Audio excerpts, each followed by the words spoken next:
on back in here. Welcome on back, everyone. Thank you so much for coming on through. Don't forget to take off your shoes at the front door, please. I just cleaned the floor. Do me a favor. Let's move on in our album listen. Marky Moon, we're moving on to the next track here, which is going to be Venus. Let's go ahead and get into it. Venus, the only thing I'm thinking of is Venus, the goddess of love. I'm thinking of the planet. That's it. So let's go ahead and give it. I always thought Venus was a cool name, though. Let's go ahead and give it a listen. We'll talk about it after. Let's go. Let's go.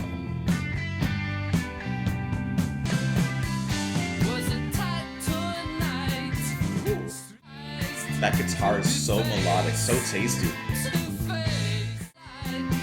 I love when they come out of this and get into this little march. I like that call and response there.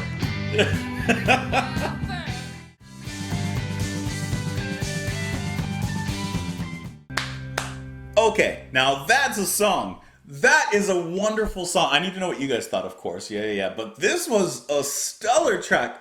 Oh, I love how it kind of draws the curtains back a little bit from the previous one. The opener was energetic. It hits hard. This one is you acclimating, but also just kind of relaxing. The guitar from Verlaine, so anthemic in that little break. It's like, it's a I don't know, a punky kind of anthemic in the sense of like it's playing those notes that are uplifting, that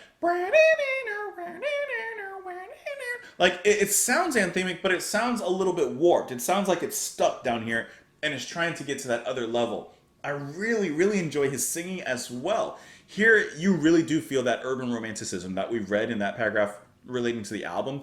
Here you're really actually getting a sense of that, of course, through the words itself, but also through Verlaine's voice here, which softens up from the previous track. He actually sounds kind of wonder. Wow, what's the word? Like imagine him in the city and just taking it all in. He's just taking in his love of the city. He's looking at the buildings. He's watching the crowds moving. He's admiring the city and his home. Like you get that kind of wonderment. You get that kind of wanderlust where he's just walking around and taking in all the scenery and taking in the sights and the sounds of the city. You're really getting that, especially in the chorus, which I really like. Let me kind of get into the lyrics here if you don't mind. But the rest of the musicians here were very nicely playing their instruments too. Love the drumming, that little marching gallop that it kind of gets into. There's something very moving and traveling about that, which kind of continues to lend its idea to our protagonist walking through the city and exploring it, taking in the sights. Let me see. There was a tight toy night, streets so bright. The room was so thin between my bones and skin. There stood another person who was a little surprised to be face to face with a world so alive. And then here we get this really nice call and response between the rest of the band members and then Verlaine himself. How I fell. Did you feel low? He answers, no. They go, huh? Which I love that. When they, huh? And he says, I fell right into the arms of Venus de Milo. Which, I need to look that up.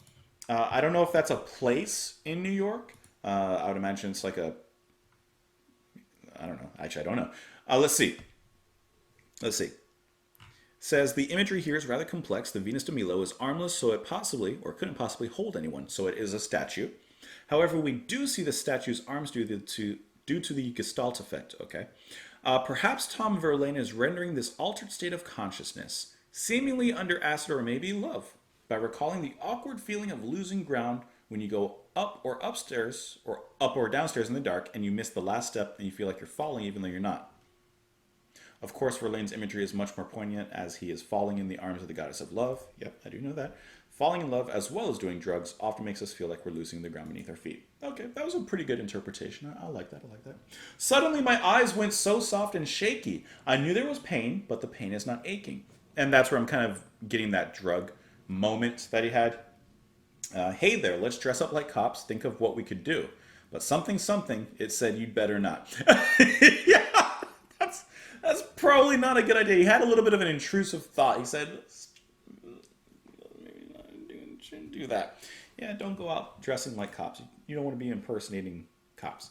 Let me back up here into the Wikipedia page once again. I don't know if there was a page for this specific track. No, I don't see that there was. I don't know, but I would kind of think that this might be a really good single for the album. But looking at the singles for this particular album, it seems that that was only going to be the title track and then Prove It, which neither of those, of course, are Venus. So, but this was a really, really good track. I enjoyed that a lot. Anyways, please, please, please let me know what you guys thought of this one. You can let me know in the comments below. You can follow me on Twitter. You can support the channel on Patreon. Thank you as always for being here. And I'll see you all later. Bye, guys.